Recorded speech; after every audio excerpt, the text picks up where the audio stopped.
Autonomous maintenance. Autonomous maintenance ಅಂದ್ರೆ ಏನಂತ ನೋಡೋಣ. ನಾವು starts the autonomous maintenance. The autonomous maintenance is a pre-rotation and avoidance of accelerated or and positive effect on overall equipment's effectiveness. It is a gradual improvement process. Instead of maintenance task taken production team. ಇಲ್ಲಿ ಏನ್ ಮಾಡ್ತೀವಿ, ಒಂದು production team ಇರುತ್ತೆ. Autonomous maintenance autonomous ಅಲ್ಲಿ ಬರ್ತವ is a restoration ಏನ್ ಮಾಡ್ತೀವಿ ಇಲ್ಲಿ ಮೇಂಟೆನೆನ್ಸ್ ಅಲ್ಲಿ ರಿಸ್ಟೋರ್ ಅನ್ನ ಮಾಡ್ತೀವಿ. Next and avoidance of accelerated ಇದೆ. ಇಲ್ಲಿ ಏನ್ ಅವಾಯ್ಡ್ ಮಾಡ್ತೀವಿ ಅಂದ್ರೆ ಆಟೋನಮಸ್ ಮೇಂಟೆನೆನ್ಸ್ ಅಲ್ಲಿ avoidance of accelerated downgrading and has a positive effect on overall equipments and effectiveness. ಇಲ್ಲಿ ನಾವು ಎಲ್ಲ equipments ಅಂದ್ರೆ ಏನು, ವಸ್ತುಗಳು, ಅದರಲ್ಲಿ ನಾವು ಪಾಸಿಟಿವ್ ಎಫೆಕ್ಟಿವ್ನೆಸ್ ಅನ್ನ ಮಾಡ್ತೀವಿ. ಅದಕ್ಕೆ ನಾವು ಏನ್ ಮಾಡ್ತೀವಿ, ಆಟೋನಮಸ್ ಮೇಂಟೆನೆನ್ಸ್ ಅಂತ ಹೇಳ್ತೀವಿ. Autonomous maintenance is the restoredness and avoidance of accelerated downgrinding and has a positive effect on overall equipments effectiveness. ಇಲ್ಲಿ ಎಲ್ಲ ಇಕ್ವಿಪ್ಮೆಂಟ್ಸ್ ನಾವು ಏನ್ ಮಾಡ್ತೀವಿ, ಎಫೆಕ್ಟಿವ್ನೆಸ್ ಮತ್ತೆ ಅಂಡ್ ಪಾಸಿಟಿವ್ನೆಸ್ ಅನ್ನ ಕೊಡ್ತೀವಿ. Next it is a gradual improvement process. ಇದು ಒಂದು ಗ್ರಾಜುವಲ್ ಆಗಿ ಏನಾಗುತ್ತೆ, ಇಂಪ್ರೂವ್ಮೆಂಟ್ ಪ್ರೊಸೆಸ್. ಆಟೋನಮಸ್ ಮೇಂಟೆನೆನ್ಸ್ ಮಾಡೋದ್ರಿಂದ ಏನಾಗುತ್ತಾ, ಮಷಿನ್ ಏನಾಗುತ್ತೆ, ಇಕ್ವಿಪ್ಮೆಂಟ್ಸ್ ಇಸ್ ಇಂಪ್ರೂವ್ಮೆಂಟ್ ಪ್ರೊಸೆಸ್. ಏನಾಗ್ತಾವು, ಬಹಳ ಬೇಗವಾಗಿ ಹಾಳಾಗಲ್ಲ, ಅದು ಇಂಪ್ರೂವ್ಮೆಂಟ್ ಆಗುತ್ತೆ. Next instead maintenance task taken by production team. maintenance task ಯಾರು ತಗೊಂತಾರ ಅಂದ್ರೆ, ಮೇಂಟೆನೆನ್ಸ್ ಮಾಡೋದಂದ್ರೆ ಪ್ರೊಡಕ್ಷನ್ ಟೀಮ್ ಆಟೋನಮಸ್ ಮೇಂಟೆನೆನ್ಸ್ ಅನ್ನ ಮಾಡುತ್ತೆ.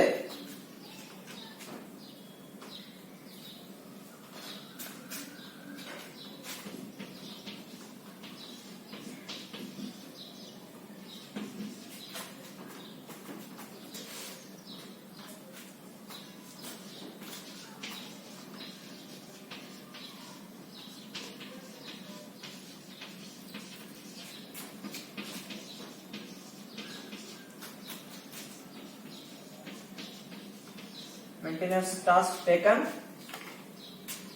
production team.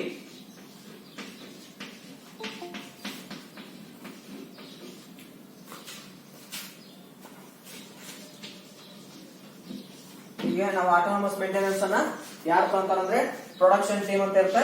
ಅವ್ರು ಏನ್ ಮಾಡ್ತಾರ, ಈ ಆಟೋನಮಸ್ ಮೇಂಟೆನೆನ್ಸ್ ಅನ್ನ ಅವರು ಟಾಸ್ಕ್ ಅನ್ನ ತಗೊಂಡು ಆಟೋನಮಸ್ ಮೇಂಟೆನೆನ್ಸ್ ಅನ್ನ ಮಾಡ್ತಾರೆ. ಇಲ್ಲಿ ಒಂದು 7 ಸ್ಟೆಪ್ಸ್ ಆಫ್ ಆಟೋನಮಸ್ ಮೇಂಟೆನೆನ್ಸ್. ಇಲ್ಲಿ ಒಂದು ಟೇಬಲ್ ಕೊಟ್ಟಾನ, 7 ಸ್ಟೆಪ್ಸ್. Initial cleaning. ಫಸ್ಟ್ ಏನ್ ಮಾಡಬೇಕು, ಪ್ರಥಮವಾಗಿ ಏನ್ ಮಾಡಬೇಕು, cleaning. Initial cleaning and inspection and registration. Detect the problem of lives and restore the original state. First ಏನ್ ಮಾಡಬೇಕು, ಪ್ರಾಬ್ಲಮ್ ಎಲ್ಲಿತ್ತು ಅಂತ ನಾವು ಡಿಟೆಕ್ಟ್ ಅಂದ್ರೆ ಕಂಡುಹಿಡಿಬೇಕು. ಆಮ್ಯಾಗ leaves and restore the original state, ಅದರದ್ದು ಸ್ಟೇಟ್ಮೆಂಟ್ ಅನ್ನ ನಾವು ತಗೋಬೇಕು. Next start the managing the line autonomously. Minor stop quality autonomously. ನಾವು ಏನ್ ಮಾಡ್ಬೇಕು, ಆಮ್ಯಾಗ ಸ್ಟಾರ್ಟ್ ಮಾಡ್ಬೇಕು ಏನೋ ವರ್ಕ್ ನ. ಇನಿಷಿಯಲ್ ಕ್ಲೀನಿಂಗ್ ಅನ್ನ ಪ್ರಾಬ್ಲಮ್ ನ ಡಿಟೆಕ್ಟ್ ಮಾಡಿದ್ಮ್ಯಾಗ ಆಟೋನಮಸ್ಲಿ ಸ್ಟಾರ್ಟ್ಸ್ ಮ್ಯಾನೇಜಿಂಗ್ ಮಾಡಬೇಕು. ನೆಕ್ಸ್ಟ್ ಸ್ಟೆಪ್ ಏನೈತಂದ್ರೆ, second source of contamination and hard to reach areas. ಇದ್ರದ್ದು ನೆಕ್ಸ್ಟ್ ಏನ್ ಮಾಡ್ಬೇಕಂದ್ರೆ, solve the source of contamination and hard to reach clear and cleaning inspection lubrication. ಇಲ್ಲಿ source ಅನ್ನ ಕಂಡು ಹಿಡಿದ ನಾವು ಏನ್ ಮಾಡ್ಬೇಕಂದ್ರೆ, hard to reach and first clean ಮಾಡ್ಬೇಕು. ಆಮ್ಯಾಗ ಇಲ್ಲ ಯಾವುದೇ ಒಂದು ಲುಬ್ರಿಕೆಂಟ್ ಅನ್ನ ಹಾಕಿ ನಾವು ಯಾವುದೇ ಒಂದು ಮಷೀನ್ ಅನ್ನ ಏನ್ ಮಾಡಬೇಕು, ಕ್ಲೀನ್ ಮಾಡಿ ಇನ್ಸ್ಪೆಕ್ಷನ್ ಅನ್ನ ಮಾಡಬೇಕು. Next standard of cleaning and lubrication. Develop the tentative standards for cleaning, lubrication and inspection. Next ಇಲ್ಲಿ ಏನ್ ಮಾಡ್ಬೇಕಂದ್ರೆ ಥರ್ಡ್ ಏನ್ ಮಾಡ್ಬೇಕಂದ್ರೆ third step standard of cleaning and lubrication. ನಾವು ಏನ್ ಮಾಡ್ಬೇಕು, ಅಚ್ಚುಕಟ್ಟಾಗಿ ನಾವು ಕ್ಲೀನ್ ಮಾಡಿ ಮತ್ತೆ ಅದಕ್ಕೆ ಲುಬ್ರಿಕೇಶನ್ ಅನ್ನ ಮಾಡಬೇಕು. ಲುಬ್ರಿಕೇಶನ್ ಮೀನ್ಸ್ ಆಯಿಲಿಂಗ್ ಅನ್ನ ಮಾಡಬೇಕು. Developing the tentative standards of for cleaning, lubrication and inspection. Cleaning ಮಾಡಿದಾಗ ಮತ್ತೆ ಲುಬ್ರಿಕೆಂಟ್ ಮಾಡಿದಾಗ ಏನ್ ಮಾಡ್ಬೇಕು, ಆಮೇಲೆ ಇನ್ಸ್ಪೆಕ್ಷನ್ ಮಾಡಿ ಅದನ್ನೆಲ್ಲ ನೋಡ್ಬೇಕು. Next general inspection. ನೆಕ್ಸ್ಟ್ ಏನ್ ಮಾಡ್ಬೇಕು, ಜನರಲ್ ಇನ್ಸ್ಪೆಕ್ಷನ್ ಅನ್ನ ಮಾಡಬೇಕು. Provide training on there equipments, products and materials, inspection skills and other skills. ಏನ್ ಮಾಡ್ಬೇಕಂದ್ರೆ ಟ್ರೈನಿಂಗ್ ಆನ್ ದೇರ್ equipments, ಅದಕ್ಕ ಫಸ್ಟ್ ನಾವು ಟ್ರೈನ್ ಮಾಡಿ ನೋಡ್ಬೇಕು.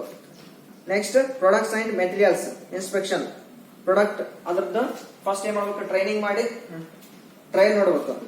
ಅಲ್ಲಿ ಪ್ರಾಡಕ್ಟ್ಸ್ ಹೇಗೆ ಬರುತ್ತೆ ಮತ್ತೆ ಮೆಟೀರಿಯಲ್ಸ್ ಯಾವ ರೀತಿಯಾದಂತ ನಮಗೆ ಇಕ್ವಿಪ್ಮೆಂಟ್ಸ್ ಬೇಕನ್ನೋದನ್ನ ನಾವು ಇನ್ಸ್ಪೆಕ್ಷನ್ ಮಾಡಬೇಕು. And skills and other skills ಅನ್ನ ಚೆಕ್ ಮಾಡಬೇಕು ಅಲ್ಲಿ ಜನರಲ್ ಇನ್ಸ್ಪೆಕ್ಷನ್ ಅಲ್ಲಿ. Next autonomous inspection. Develop the routine maintenance and standard by operations. ಏನ್ ಮಾಡ್ಬೇಕು, ರೌಟೀನ್ ಅಂದ್ರೆ ಒಂದು ಜಾಬ್ ಆದ್ಮ್ಯಾಗ ಮತ್ತೆ ಇನ್ನು ನೆಕ್ಸ್ಟ್ ಜಾಬ್. ಈಗ ಯಾವುದೇ ಒಂದು ಲೇತ್ ಮಿಷನ್ ಅಲ್ಲಿ ಮಾಡ್ತಿರ್ತೀರಿ, ಈಗ ಆ ಮೆಟಲ್ ಅನ್ನ ಜಾಬ್ ಅನ್ನ ಇಟ್ಮ್ಯಾಗ ಅಲ್ಲೇ ನೀವು ಡ್ರಿಲ್ಲಿಂಗ್ ಪ್ರೊಸೆಸ್ ಮಾಡ್ತೀರಿ, ಎಕ್ಸ್ಟರ್ನಲ್ ಥ್ರೆಡ್ಸ್ ಅನ್ನ ಹಾಕ್ತೀರಿ. ನೆಕ್ಸ್ಟ್ ಅಲ್ಲೇ ನೀವು ಡ್ರಿಲ್ ಅನ್ನ ಹಾಕ್ಬೋದು. ಅದು ರೌಟೀನ್ ಮೇಂಟೆನೆನ್ಸ್ ಅನ್ನ ನಾವು ಸ್ಟ್ಯಾಂಡರ್ಡ್ ಆಪರೇಷನ್ಸ್ ಅನ್ನ ಏನ್ ಮಾಡಬೇಕು, ಚೆಕ್ ಮಾಡಬೇಕು. ಎಲ್ಲಿ ಆಟೋನಮಸ್ ಇನ್ಸ್ಪೆಕ್ಷನ್ ಅಲ್ಲಿ standardized autonomous maintenance operations. Next one ಯಾವುದು, sixth one standardized autonomous maintenance operation. Standardized routine operations related to work place management such as quality inspection, products life span, jigs, tools, set up the operation and safety. ಇದರಲ್ಲಿ sixth ಅಂತಲ್ಲಿ ಏನ್ ಮಾಡ್ಬೇಕಂದ್ರೆ standard autonomous maintenance operation ಅಲ್ಲಿ ಏನ್ ಮಾಡ್ಬೇಕಂದ್ರೆ ಅದ್ರದ್ದು life plan ಅನ್ನ ನೋಡ್ಬೇಕು. ಮತ್ತೆ ನಾವು ಏನ್ ಮಾಡ್ಬೇಕು, ಟೂಲ್ಸ್ ಅಂಡ್ ಜಿಗ್ಸ್ ಅನ್ನ ನಾವು ಸೇಫ್ಟಿಯಾಗಿ ಯೂಸ್ ಮಾಡಬೇಕು. ನೆಕ್ಸ್ಟ್ ಏಳನೇದು autonomous management, autonomous team working. Autonomous management working ಅಲ್ಲಿ ಏನ್ ಮಾಡ್ಬೇಕಂದ್ರೆ ನಾವು ಟೀಮ್ ವರ್ಕ್ ಅನ್ನ ಮಾಡಬೇಕು. ಯಾವುದೇ ಒಂದು ವರ್ಕ್ ಮಾಡ್ಬೇಕಂದ್ರೆ ನಾವು ಟೀಮ್ ವರ್ಕ್ ಅಲ್ಲದೆ ಏನಾಗಲ್ಲ, ಯಾವುದೇ ಪ್ರಾಡಕ್ಟ್ ಅನ್ನ ರೆಡಿ ಮಾಡಕ್ ಆಗಲ್ಲ. ಎಲ್ಲರೂ ಏನ್ ಮಾಡ್ಬೇಕು, ಟೀಮ್ ಆಗಿ ಒಂದು ಒಗ್ಗಟ್ಟಾಗಿ ಕೂಡಿ ಮಾಡಿದ್ರೆ is mass production will be increasing. Maintenance operation, standardized autonomous maintenance operation. Next ಏನ್ ಮಾಡ್ಬೇಕು, ಆಟೋನಮಸ್ ಮ್ಯಾನೇಜ್ಮೆಂಟ್. 7 ಸ್ಟೆಪ್ಸ್ ನಾವಿಲ್ಲಿ ಮಾಡಬೇಕು.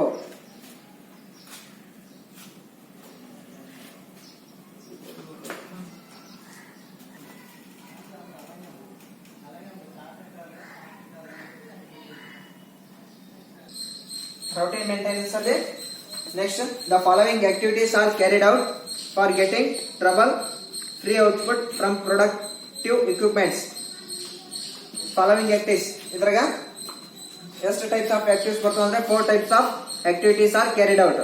ನಾವು ಈ 4 ಟೈಪ್ಸ್ ಆಫ್ ಆಕ್ಟಿವಿಟೀಸ್ ಅನ್ನ ಕ್ಯಾರಿಡ್ ಔಟ್ ಅನ್ನು ತೆಗೆದುಕೊಂಡು trouble free output from productive equipment ಅಲ್ಲಿ ನಾವು ಯೂಸ್ ಅನ್ನ ಮಾಡಬೇಕು. ಯಾವುದು, ಫಾಲೋಯಿಂಗ್ 4 ಟೈಪ್ಸ್ ಆಫ್ ಆಕ್ಟಿವಿಟೀಸ್. ಇದರಲ್ಲಿ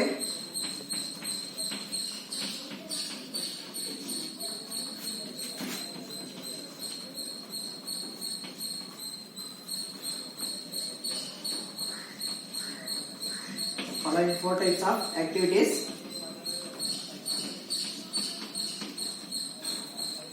First one, lubrication. First name are lubrication.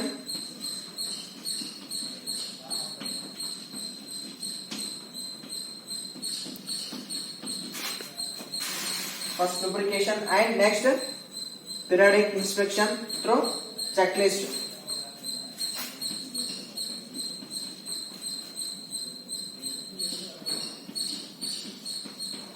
Periodic inspection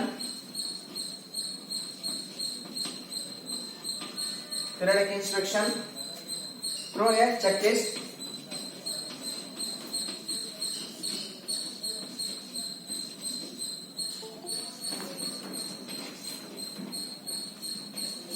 to checklist. Third one, adjustment of various parts.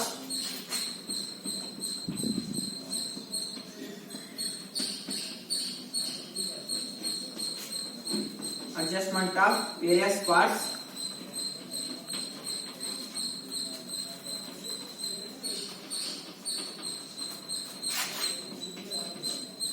Fourth one, cleaning.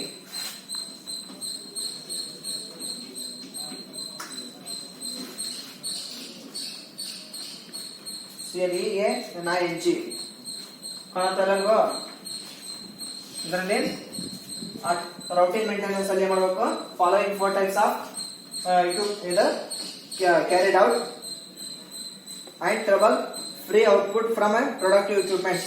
ಈ activities ಅನ್ನ ನಾವು 4 type activities ಅನ್ನ ತೆಗೆದುಕೊಂಡು ಏನ್ ಮಾಡ್ಬೇಕು, ನಾವು ರೂಟೀನ್ ಮೇಂಟೆನೆನ್ಸ್ ಅನ್ನ ಮಾಡಬೇಕು. ಅವು ಯಾವ್ಯಾವಪ್ಪ ಅಂದ್ರೆ ಲುಬ್ರಿಕೇಶನ್ ಫಸ್ಟ್ ಮಾಡಬೇಕು, next periodic inspection through a checklist, next adjustment of various parts, next ಏನ್ ಮಾಡ್ತೀವಿ ಲಾಸ್ಟ್ ಗೆ ಕ್ಲೀನಿಂಗ್ ಅನ್ನ ಮಾಡಬೇಕು. ಫಸ್ಟ್ ಲುಬ್ರಿಕೇಶನ್ ಅಂದ್ರೆ ನಾವು ಯಾವುದೇ ಒಂದು ಮಷೀನ್ ಅಲ್ಲಿ ನಾವು ಫಸ್ಟ್ ಲುಬ್ರಿಕೇಶನ್ ಅಂದ್ರೆ ಆಯಿಲಿಂಗ್ ಅನ್ನ ಮಾಡಬೇಕು. ನೆಕ್ಸ್ಟ್ periodic inspection, ಫಸ್ಟ್ ನಾವು ಇನ್ಸ್ಪೆಕ್ಷನ್ ಅನ್ನ ಮಾಡಬೇಕು. ಆ ಮಷೀನ್ ಕರೆಕ್ಟ್ ಐತೆ ಇಲ್ಲ ಅಂತ ನಾವು ಚೆಕ್ ಮಾಡಿ ಥ್ರೂ ಎ ಚೆಕ್ ಲಿಸ್ಟ್, ಅದರ ಮೂಲಕ ಚೆಕ್ ಲಿಸ್ಟ್ ಮೂಲಕ ಮಾಡಬೇಕು. Next adjustment of various parts ಅನ್ನ ನಾವೇನ್ ಮಾಡಬೇಕು, ಅಡ್ಜಸ್ಟ್ಮೆಂಟ್ ಮಾಡಬೇಕು. ಯಾವುದೇ ಒಂದು ಪಾರ್ಟ್ ಏನಾಗಿರುತ್ತೆ, ನಟ್ ಅಥವಾ ಸ್ಕ್ರೂ ಅಲ್ಲಿ ನಾವು ಯಾವುದೇ ಈಗ ಲೇತ್ ಮಿಷನ್ ಅಲ್ಲಿ ಟೂಲ್ ಪೋಸ್ಟ್ ಅಥವಾ ಚೆಕ್ ಲೂಸ್ ಆಗಿರುತ್ತೆ, ಅದನ್ನೇ ಮಾಡಬೇಕು ಫಸ್ಟ್ ನಾವು ಅಡ್ಜಸ್ಟ್ಮೆಂಟ್ ಆಫ್ ವೇರಿಯಸ್ ಪಾರ್ಟ್ಸ್. ಯಾವುದೇ ಆದಂತಹ ಪಾರ್ಟ್ಸ್ ಅನ್ನ ನಾವು ಫಸ್ಟ್ ಅಡ್ಜಸ್ಟ್ ಮಾಡಿ ಆಮೇಲೆ ಏನ್ ಮಾಡಬೇಕು, ರೂಟೀನ್ ಮೇಂಟೆನೆನ್ಸ್ ಅನ್ನ ಮಾಡಬೇಕು. ನೆಕ್ಸ್ಟ್ ಇವೆಲ್ಲ ಆದ್ಮೇಲೆ ಏನ್ ಮಾಡಬೇಕು, ಕ್ಲೀನಿಂಗ್ ಅನ್ನ ಮಾಡಬೇಕು. All above the maintenance operations are carried out. ಮೇಲೆ ಇರ್ತಕ್ಕಂಥ ಎಲ್ಲ ಆಕ್ಟಿವಿಟೀಸ್ ಅನ್ನ ನಾವು ತೆಗೆದುಕೊಂಡು while the machine are in operation during schedule shut down. ಯಾವಾಗ ಮಾಡ್ಬೇಕಂದ್ರೆ ನಾವು ಮೇಂಟೆನೆನ್ಸ್ ಅನ್ನ ಯಾವುದೇ ಕೆಲಸ ಶಟ್ ಡೌನ್ ಇರ್ಬೇಕು, ಶಟ್ ಡೌನ್ ಅಲ್ಲಿ ಇದ್ದಾಗ ಮಾತ್ರ ಏನ್ ಮಾಡ್ತೀವಿ ನಾವು ಮೇಂಟೆನೆನ್ಸ್ ಅನ್ನ ಮಾಡ್ತೀವಿ. ಈಗ ಮಷಿನ್ ಸ್ಟಾರ್ಟ್ ಇದ್ದಾಗ ಏನ್ ಮಾಡಕ್ಕಾಗಲ್ಲ, ಮೇಂಟೆನೆನ್ಸ್ ಅನ್ನ ಮಾಡಕ್ಕಾಗಲ್ಲ. ಎಲ್ಲ ವರ್ಕ್ ಮುಗಿದ್ಮೇಲೆ ಶಟ್ ಡೌನ್ ಅಂತ ಇರುತ್ತೆ, ಅದು ಶೆಡ್ಯೂಲ್ ಟೈಮ್ ಇರುತ್ತೆ, ಶಟ್ ಡೌನ್ ಟೈಮ್ ಅಂತ. ಅವಾಗ ಏನ್ ಮಾಡ್ಬೇಕು ನಾವು, ಇಲ್ಲಿ ಯಾವುದೇ ಒಂದು ಇಂಡಸ್ಟ್ರಿಯಲ್ಲಿ ನೋಡಿರ್ತೀರಿ, ಈಗ ಶಟ್ ಡೌನ್ ಐತಂತ, ಇವತ್ತು ಶಟ್ ಡೌನ್ ಐತಂತೀವಿ, ಯಾಕಂದ್ರೆ ಅಲ್ಲೆಲ್ಲ ಅವತ್ತಿನ ದಿನ ಮೇಂಟೆನೆನ್ಸ್ ಅನ್ನ ಮಾಡ್ಬೇಕಲ್ಲ ಮಿಷಿನ್ ಅನ್ನ. Schedule shut down. This type of maintenance may avoid the equipment break down. ಈ ಟೈಪ್ ಮೇಂಟೆನೆನ್ಸ್ ಗೆ ಮಾಡ್ಬೇಕು ನಾವು avoid the equipment break down and production schedule should not be by routine maintenance. ಇಲ್ಲಿ ಅವಾಗ shut down ಇದ್ದಾಗ ಏನಾಗತ್ತ, production ಅನ್ನ ತಯಾರು ಮಾಡಲ್ಲ, ನಾವು ಪ್ರೊಡಕ್ಷನ್ ಸ್ಟಾಪ್ ಮಾಡಿರ್ತೀವಿ ಶಟ್ ಡೌನ್ ಇದ್ದಾಗ. Next the planned preventive maintenance, PPM ಅಂದ್ರೆ ಪ್ಲಾನ್ಡ್ ಪ್ರಿವೆಂಟಿವ್ ಮೇಂಟೆನೆನ್ಸ್. ನಾವೇನ್ ಮಾಡ್ತೀವಿ, ಪ್ಲಾನ್ ಮಾಡಿ ನಾವು ಪ್ರಿವೆಂಟಿವ್ ಮೇಂಟೆನೆನ್ಸ್ ಅನ್ನ ಮಾಡ್ತೀವಿ. ಈಗ ಪ್ಲಾನ್ ಇಲ್ಲದೆ ಯಾವುದೇ ಮೇಂಟೆನೆನ್ಸ್ ಅನ್ನ ಮಾಡ್ಲಿಕ್ಕೆ ಆಗಲ್ಲ. More commonly referred to simply planned maintenance. This type of scheduled maintenance, the equipment planned maintenance is scheduled service done by skilled person, check correct operations and equipments, thereby avoid the breakdown and downtime. ಇದನ್ನ maintenance ಅನ್ನ skilled worker ಗೆ ಅಷ್ಟೇ ಏನ್ ಮಾಡ್ತೀವಿ ಅಂತರ್ನಷ್ಟೇ ನಾವು ಏನ್ ಮಾಡ್ತೀವಿ, maintenance ಅನ್ನ ಮಾಡ್ಲಿಕ್ಕೆ ಬಿಡ್ತೀವಿ. Unskilled persons are not doing the maintenance. ಅನ್ನ ಮೇಂಟೆನೆನ್ಸ್ ಅನ್ನ ಅನ್ಸ್ಕಿಲ್ಡ್ ಪರ್ಸನ್ ಏನ್ ಮಾಡಕ ಆಗಂಗಿಲ್ಲ. ಚೆಕ್ ಅದು ಕರೆಕ್ಟ್ ಐತೆ ಇಲ್ಲ ಅಂತ, check correct operation the equipments and there avoid the break down. ಅದು ಕರೆಕ್ಟ್ ಆಗಿ ಏನ್ ಮಾಡುತ್ತೆ, ಆಪರೇಷನ್ ಅನ್ನ ಆಗುತ್ತಾ ಇಲ್ಲ ಮೆಷಿನ್ ಅಲ್ಲಿ ಅಂತಂದು ನಾವು ಕರೆಕ್ಟ್ ಚೆಕ್ ಮಾಡ್ಲಿಕ್ಕೆ ಮಾಡಬೇಕು. ಸ್ಕಿಲ್ಡ್ ಅಂಡ್ ಎಕ್ಸ್ಪೀರಿಯನ್ಸ್ ಪರ್ಸನ್ ಏನ್ ಮಾಡಬೇಕು, ಮೇಂಟೆನೆನ್ಸ್ ಅನ್ನ ಮಾಡ್ತಾನ. ಎಲ್ಲಿ routine maintenance. Preventive or planned maintenance is done for each and every equipment. Preventive maintenance ಅನ್ನತ್ತೆ ಆರ್ ಪ್ಲಾನ್ಡ್ ಮೇಂಟೆನೆನ್ಸ್ ಅಲ್ಲಿ ಏನ್ ಮಾಡ್ತೀವಿ, ಎವ್ರಿ ಇಕ್ವಿಪ್ಮೆಂಟ್ ಅನ್ನ ನಾವೇನ್ ಮಾಡ್ತೀವಿ, ಚೆಕ್ ಮಾಡ್ತೀವಿ ಅದು ಕರೆಕ್ಟ್ ಐತಾ ಇಲ್ಲ ಅಂತ. Is done for each and every equipment as per check list. ಇದ್ರ ಮೂಲಕ ಇಲ್ಲಿ ಪಿರಿಯಾಡಿಕ್ ಇನ್ಸ್ಪೆಕ್ಷನ್ ನೋಡಿ ಚೆಕ್ ಲಿಸ್ಟ್ ಮುಖಾಂತರ ನಾವೇನ್ ಮಾಡ್ತೀವಿ, each every equipments is checked. checklist made by a manufacturer. The checklist of preventive maintenance can be based on date, based on equipments, running hours and distance traveled by the vehicle. Car maintenance is a good example. ಹೀಗೆ ಯಾವುದೇ ಒಂದು ನಾವು maintenance, car maintenance, ಅದು car ಏನ್ ಮಾಡಿರ್ತಾರೆ, ನೀವು ಯಾವುದೇ ಒಂದು ಬೈಕ್ ಅಥವಾ ಕಾರನ್ನು ತೆಗೆದುಕೊಂಡಾಗ ಅಲ್ಲಿ ನೀವು ಏನ್ ಮಾಡ್ತೀರಿ, ಇಷ್ಟು 1 to 4 months ಅಲ್ಲಿ ಇಷ್ಟು ಕಿಲೋಮೀಟರ್ ರನ್ ಆಗಿರ್ಬೇಕು ಗಾಡಿ ಅಂತ ಅಲ್ಲಿ ಮೇಂಟೆನೆನ್ಸ್ ಅನ್ನ ಕೊಟ್ಟಿರ್ತಾರೆ. ನೀವು ಅವಾಗ ರನ್ ಮಾಡಿಸಿದ್ಮ್ಯಾಗ ಏನ್ ಮಾಡ್ತೀರಿ, ನೀವು ಶೋರೂಮ್ ತಗೊಂಡೋಗಿ ಮೇಂಟೆನೆನ್ಸ್ ಅನ್ನ ಮಾಡ್ಲಿಕ್ಕೆ ಏನ್ ಮಾಡ್ತೀವಿ, ಆಯಿಲ್ ಚೇಂಜಿಂಗ್ ಅಲ್ಲಿ ಎಲ್ಲ ಮೇಂಟೆನೆನ್ಸ್ ಅನ್ನ ಮಾಡ್ತಾರೆ. Is a best example for car and car maintenance is a good example of planned and or preventive maintenance. Requirement of fluid changes determined by time and distance travelled by the car that time period.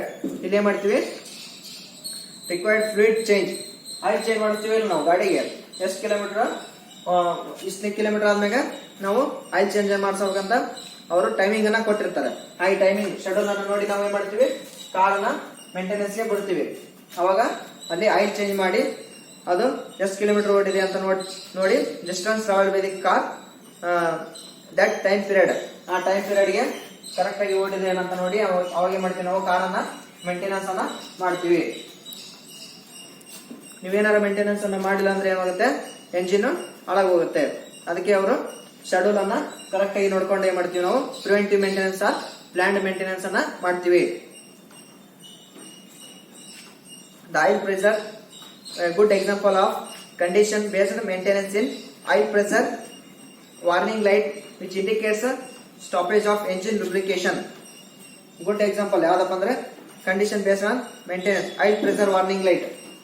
ಈಗ ಯಾವುದೇ ಒಂದು car ಅಲ್ಲಿ top and car ಅಲ್ಲಿ ಮಾಡುತ್ತೆ, ನಿಮಗೆ ಇದು digital ತೋರಿಸುತ್ತೆ. ಈಗೆಲ್ಲ ಆಯಿಲ್ ಏನಾರ ಫ್ಯೂಯಲ್ ಏನಾರ ಖಾಲಿ ಆಯ್ತು ಅಂದ್ರೆ ಮಾಡುತ್ತೆ, ಅದು ಲೈಟ್ ಅನ್ನ ಬ್ಲಿಂಕ್ ಆಗುತ್ತೆ. ಲೈಟ್ ಬ್ಲಿಂಕ್ ಆದಾಗ ನಮಗೆ ಏನಾಗುತ್ತೆ, ಇಸ್ ಆಯಿಲ್ ಖಾಲಿ ಆಗುತ್ತೆ ಅಂತ ನಮಗೆ ಗೊತ್ತಾಗ್ತದೆ. ಅವಾಗ oil pressure warning light which indicates for stoppage of engine lubrication. ಅವಾಗ ಆ ಬ್ಲಿಂಕ್ ಆದಾಗ ಏನಾಗುತ್ತೆ, ನಮಗೆ ಸ್ಟಾಪೇಜ್ ಆಗುತ್ತೆ, ಎಂಜಿನ್ ರನ್ ಆಗಲ್ಲ. ಅವಾಗ ಏನಾಗುತ್ತೆ, ಸ್ಟಾಪ್ ಆಗಿಬಿಡುತ್ತೆ. Lubrication is also stopped. Oil ಏನಾಗಲ್ಲ, ಆಯಿಲ್ ಇಲ್ಲ ಅಂದ್ರೆ ಏನ್ ಮಾಡುತ್ತೀರಿ, ಏನು ಎಂಜಿನ್ ವರ್ಕ್ ಆಗಂಗಿಲ್ಲ. ನೆಕ್ಸ್ಟ್ ಅರ್ಥ ಆಯ್ತಾ ಎಲ್ಲರಿಗೂ? Lubrication, periodic inspection through check list. Third one adjustment of various parts. First various parts ಅನ್ನು ಅಡ್ಜಸ್ಟ್ ಮಾಡ್ತೀವಿ. Next cleaning. ಇದೆ ಪ್ಲಾಂಟ್ ಅಂಡ್ ಮತ್ತೆ ಪ್ರಿವೆಂಟಿವ್ ಮೇಂಟೆನೆನ್ಸ್ ಅನ್ನ ಮಾಡಿ ರೌಟಿಂಗ್ ಮೇಂಟೆನೆನ್ಸ್ ಅನ್ನ ಮಾಡ್ತೀವಿ. ಬೆಸ್ಟ್ ಎಕ್ಸಾಂಪಲ್ ಯಾವುದು? Car maintenance is a best example for routing maintenance ಅಲ್ಲಿ.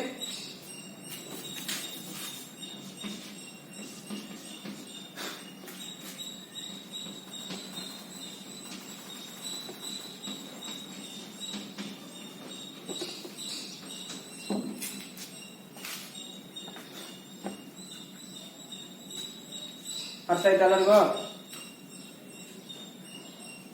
ಅಡ್ವಾಂಟೇಜಸ್.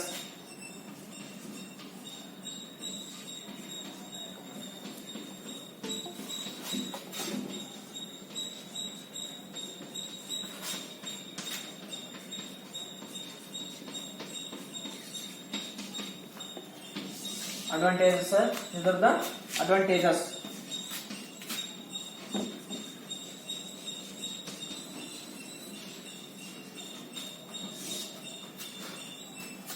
ಇದ್ರದ್ದು ಅಡ್ವಾಂಟೇಜಸ್ ಏನಪ್ಪಾ ಅಂದ್ರೆ, ಇದರಿಂದ ಏನು ಅನುಕೂಲ ನಮಗೆ ರೊಟೀನ್ ಮೇಂಟೆನೆನ್ಸ್ ಮಾಡೋದ್ರಿಂದ.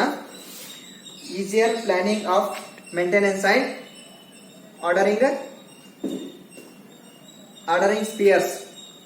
ಇದರಿಂದ ಏನಾಗುತ್ತಾ, ರೊಟೀನ್ ಮೇಂಟೆನೆನ್ಸ್ ಮಾಡೋದ್ರಿಂದ ಈಸಿಯಾಗಿ ನಾವು ಪ್ಲಾನ್ ಅನ್ನ ಮಾಡಬಹುದು. Easier planning of maintenance and ordering spares. ನಾವು ಸ್ಪಿಯರ್ ಆರ್ಡರ್ನ ಏನು ಹೆಚ್ಚಿಗೆ ಮಾಡಬಹುದು ಎಲ್ಲಿ, ರೊಟೀನ್ ಮೇಂಟೆನೆನ್ಸ್ ಮಾಡೋದ್ರಿಂದ. Cost are distributed more evenly. ಏನಾಗುತ್ತಾ, ಕಾಸ್ಟ್ ಡಿಸ್ಟ್ರಿಬ್ಯೂಟೆಡ್ ಮೋರ್ ಇವೆಂಟ್ಲಿ, ಎಲ್ಲರಿಗೂ ಈಕ್ವಲ್ ಆಗಿ ಕಾಸ್ಟ್ ಆಗುತ್ತೆ. Next, no initial cost for instrument used for supervision of equipment. ಇಲ್ಲಿ ಇನಿಷಿಯಲ್ ಕಾಸ್ಟ್ ಏನಾಗಲ್ಲ, ನಮಗೆ ಬಹಳ ಹೊರೆ ಆಗಲ್ಲ. ಇಲ್ಲಿ ರೌಟೀನ್ ಮೇಂಟೆನೆನ್ಸ್ ಮಾಡೋ ನಂತರ ಈಗ ನಾವು ರೌಟೀನ್ ಮೇಂಟೆನೆನ್ಸ್ ಮಾಡಿಲ್ಲ ಅಂದ್ರೆ ಏನಾಗುತ್ತೆ, ನಮಗೆ ಮುಂದೆ ಎಂಜಿನ್ಗೆ ಆದಾಗ ಅವಾಗ ಕಾಸ್ಟ್ ಏನಾಗುತ್ತೆ, ಹೆಚ್ಚಿಗೆ ಆಗುತ್ತೆ. ಅದಕ್ಕೆ ರೌಟೀನ್ ಮೇಂಟೆನೆನ್ಸ್ ಮಾಡಿದ ನಂತರ ನಮಗೆ no initial cost for instrument used for supervision of equipments. First one ಏನಾಗುತ್ತಾ, ಈಸಿಯಾಗಿ ನಾವು ಪ್ಲಾನ್ ಮಾಡಬಹುದು.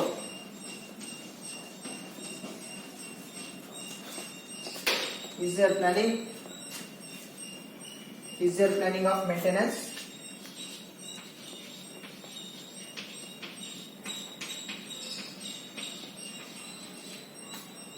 Easier planning of maintenance and ordering spares.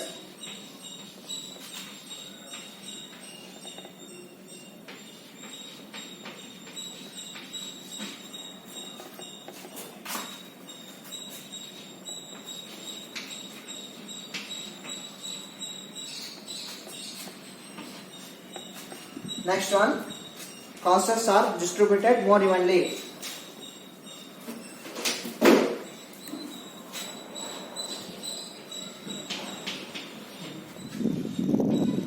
Costs are distributed more evenly.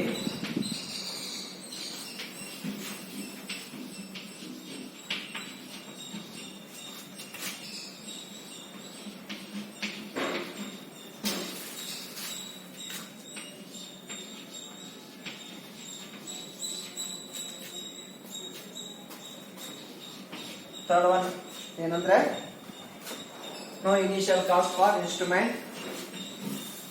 No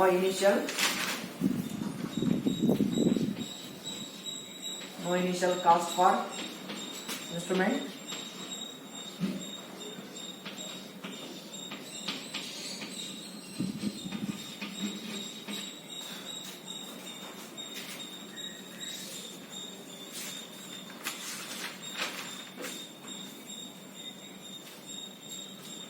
User for user inspection.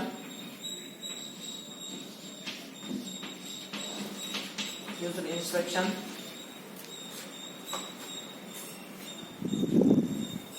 Supervision of equipments.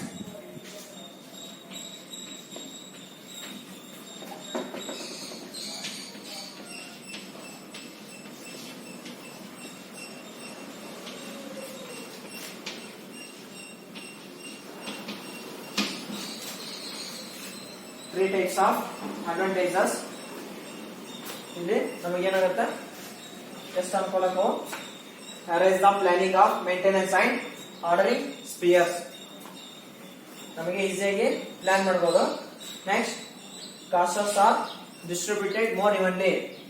Cost ಏನಾಗುತ್ತಾ, ಅದು ಕಡಿಮೆ cost ಎಲ್ಲರಿಗೂ ಸಮವಾಗಿ cost ಬೀಳುತ್ತಾ. Next, no initial cost for instrument used in inspection supervision of equipments. ನಮಗೆ initial cost ಕಡಿಮೆ ಆಗುತ್ತಾ routine maintenance ಮಾಡೋದ್ರಿಂದ. Any doubts? ಏನಾದ್ರೂ ಡೌಟ್ ಆಯ್ತಾ? Disadvantages of routine maintenance. ಇದರಿಂದ ಅನಾನುಕೂಲಗಳು: less reliable then equipment with reporting associated with CBM. Less reliable. ಇಲ್ಲಿ ಜಾಸ್ತಿ ಏನಾಗಲ್ಲ, ಟೈಮ್ ನಮಗೆ ಸಿಗಲ್ಲ. is less reliable than equipment with fault. ಇಲ್ಲಿ equipments ಏನಾಗಿರ್ತಾವ, ಫಾಲ್ಟ್ ಆದಾಗ ನಾವು ಅಲ್ಲೇ ರಿಲ್ಯಾಕ್ಸ್ ಮಾಡಕ್ಕೆ ಆಗಲ್ಲ. Next, more expensive due to more frequent parts change. ಇಲ್ಲಿ more expensive due to more frequent parts change. ಇಲ್ಲಿ ಪಾರ್ಟ್ಸ್ ಅನ್ನ ತೆಗಿಯಕ್ಕೆ ಅದು ಎಕ್ಸ್ಪೆನ್ಸಿವ್ ಆಗಿರ್ತಾವ, ಬಹಳ ಏನಾಗಿರ್ತಾವ, ಸ್ಮೂತ್ ಆಗಿರುತ್ತೆ, ಮತ್ತೆ ಈಸ್ ಕಾಸ್ಟ್ಲಿಯೆಸ್ಟ್. ಏನಾದ್ರೂ ನಾವು ಒಂದಿಷ್ಟು ತಪ್ಪಾಯ್ತು ಅಂದ್ರೆ ಏನಾಗುತ್ತೆ, ಮೋರ್ ಎಕ್ಸ್ಪೆನ್ಸಿವ್. ಅದ್ರ ಮೇಲೆ ಅದು ಫ್ರೀಕ್ವೆಂಟ್ ಪಾರ್ಟ್ಸ್ ಆರ್ ಚೇಂಜಸ್. ನಾವು ಹುಷಾರಾಗಿ ಏನ್ ಮಾಡ್ಬೇಕು, ಪಾರ್ಟ್ಸ್ ಅನ್ನ ಚೇಂಜ್ ಮಾಡಿ ಮೇಂಟೆನೆನ್ಸ್ ಅನ್ನ ಮಾಡಬೇಕು. Requires training, investment and going labour cost. ಇಲ್ಲಿ ರಿಕ್ವೈರ್ಸ್ ಟ್ರೈನಿಂಗ್. ಅವ್ರಿಗೆ ಫಸ್ಟ್ ಏನ್ ಮಾಡ್ಬೇಕು, ನಾವು ಟ್ರೈನಿಂಗ್ ಕೊಟ್ಟು ಆಮೇಲೆ ನಾವು ಲೇಬರ್ ಕಾಸ್ಟ್ ಏನಾಗುತ್ತಾ ಇಲ್ಲಿ ಮಾಡೋದ್ರಿಂದ ರೊಟೀನ್ ಮೇಂಟೆನೆನ್ಸ್ ಮಾಡಬೇಕಂದ್ರೆ ಲೇಬರ್ ಕಾಸ್ಟ್ ಹೆಚ್ಚಿಗೆ ಆಗುತ್ತೆ.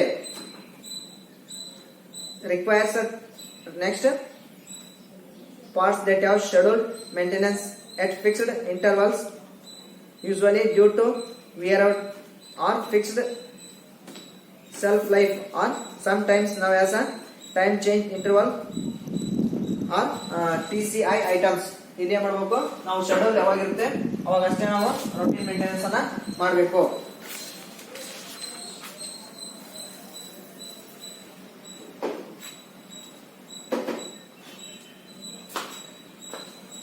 First one,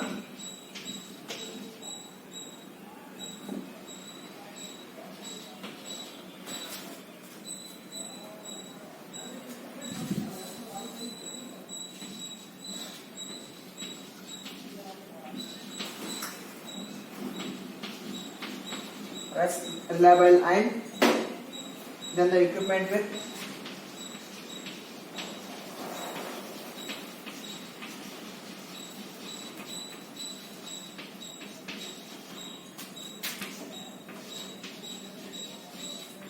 fault.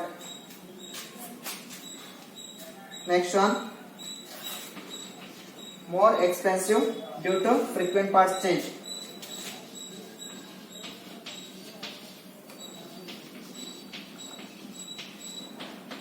More expensive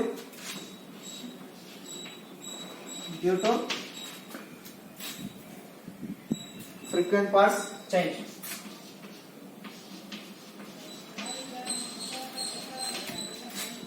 Frequent parts change. Third one is a labor cost ಏನಾಗುತ್ತಾ labor cost is more.